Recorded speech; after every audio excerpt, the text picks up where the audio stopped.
in the country who've done nothing but ignite fear and alarmism and anxiety. Still not one has sought to comfort innocent and trusting Australians with the news that 99% of the cases are mild and only 1% are serious or critical. In fact, as I speak to you today, in the last 24 hours, no new cases in the ACT, 5 in New South Wales, none in the Northern Territory, none in Queensland, 1 in South Australia, none in Tasmania, none in WA. Victoria excluded, there are 11 people in hospital and 7 in intensive care. And the economy's being smashed. Now the panic. Try to tell us that, oh, you'll have a vaccine by mid-2021. Live in hope. When the medicine we've been dished out is nothing but fear, and people have had their freedoms crushed, their very spirits destroyed, lockdowns imposed with no evidence presented that they work. Blunder on, lecturing people. And instead of reading out these meaningless statistics every day to frighten everybody, why not tell the public that worldwide there are 700,000 deaths from coronavirus, but there are 60 million deaths in the world every year. 60 million. Why do we have to have this daily recitation of cases?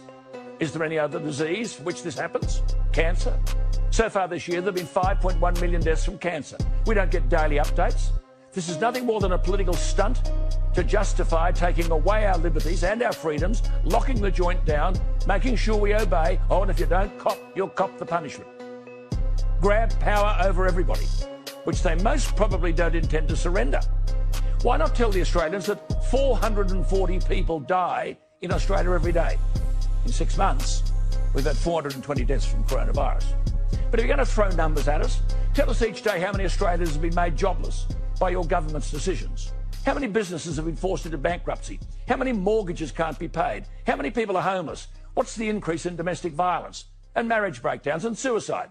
And if you're keen on figures, all you pseudo-leaders, give us all the figures and answer one question.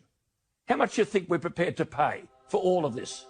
We're up to $360 billion, and that doesn't include the cost of 750,000 people out of work, business being buried, people taking their lives. When is enough enough? When does this rubbish leadership end?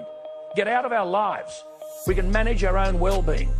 Government's job is to look after those who can't look after themselves. The elderly should have first call on those services. Instead, governments drunk with power are trying to manage all our lives, and they've failed. And it's time we told them we resent the failure.